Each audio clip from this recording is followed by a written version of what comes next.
K-pop lovers, and welcome back to K-pop Update, your go-to place for the most touching, inspiring, and surprising stories from the Korean entertainment world. That day seemed like any other in the world of BTS.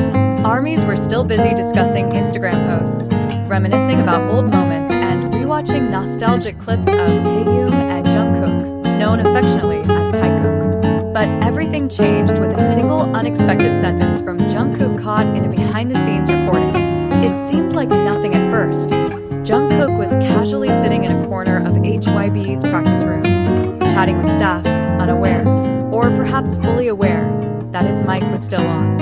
His words were brief, but powerful enough to shake the entire fandom. I wish I had told him earlier, before everything got complicated. That was it. But the impact was massive. Social media exploded with speculation. Who was he referring to? Was it Taehyung? What had Jungkook been holding back all this time? Twitter and TikTok were flooded with theories. Some believed it was a long-held secret finally surfacing. Others were convinced it was tied to their trip to Paris. But one thing was clear.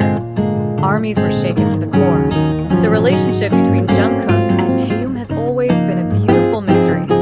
Warm at times, distant at others, yet always deep.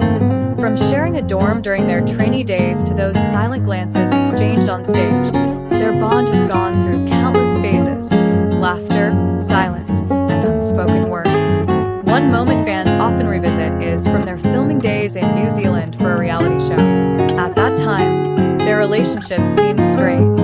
Emotions were held back. Interaction was minimal. But then something shifted. Jungkook was seen listening with teary eyes, as if realizing something that had long been hidden. Many believe that was the start of a long emotional tension that was never truly resolved. Later, fans began analyzing songs like Still With You by Jungkook and Blue and Gray by Taehyung. The lyrics now felt like personal letters exchanged indirectly, full of longing, regret, and unspoken sorrow. Was this how they communicated without words? Speculation intensified when Taehyung flew to Paris for a Celine event, and just days later, Jungkook was spotted in France. A blurry clip showed a silhouette resembling Jungkook waiting by a river. An anonymous user on a fan forum claimed to have seen two men hugging near the Pont Neuf at midnight, one in a Celine coat, the other with tied-back long hair. No words, just silence. Were they really the ones in that moment? Days later, Jungkook's voice surfaced again in a leaked, unreleased track. During a recording break, he whispered. He said, "I ran away." Maybe he's right. "I was afraid of losing everything, so I said nothing."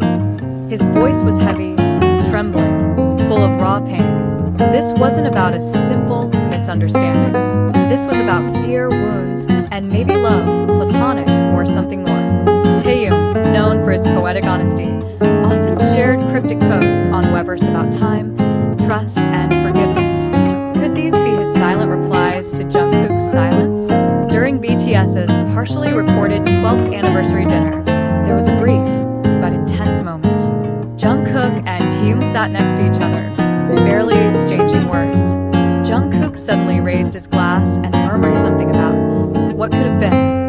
Taehyung looked at him, expressionless, and then turned away. Just a few seconds, but enough to send the fandom into emotional chaos.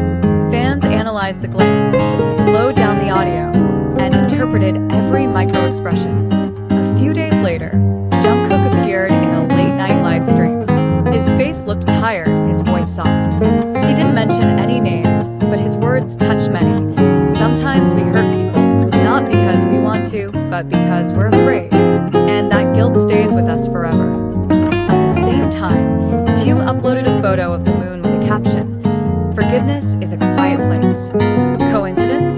Most fans didn't think so. It felt like a silent, aching conversation between two hearts. Then, out of nowhere, a short voice memo leaked, allegedly from Jungkook's inner circle. It lasted just 7 seconds. "If something happens to me, tell Tae, I tried. I really tried." The clip was traced to a server in Okinawa, Japan. The fandom erupted. New theories emerged. Was Jungkook being silenced or held back? Hashtags like #FreeJungkook and #JusticeForJK trended worldwide.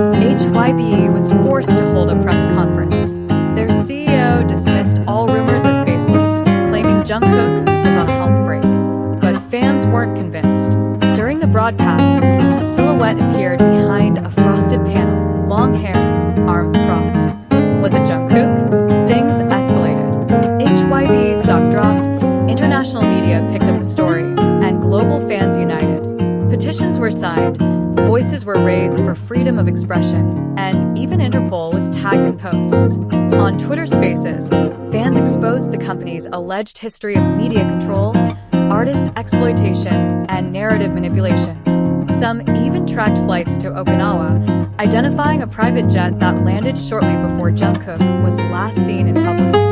More leaks followed, internal HYBE documents outlining a strategy to gradually erase Jungkook's solo activities, reject unauthorized solo promos, use mental health narrative, avoid using Jungkook's name, refer to him only as the youngest member.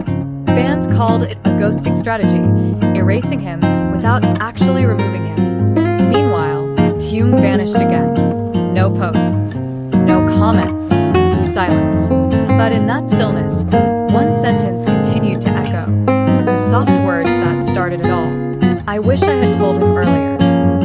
If you enjoyed this video, don't forget to like, share, and of course subscribe to our channel for the latest updates from the world of K-pop and BTS. And don't forget to tap the notification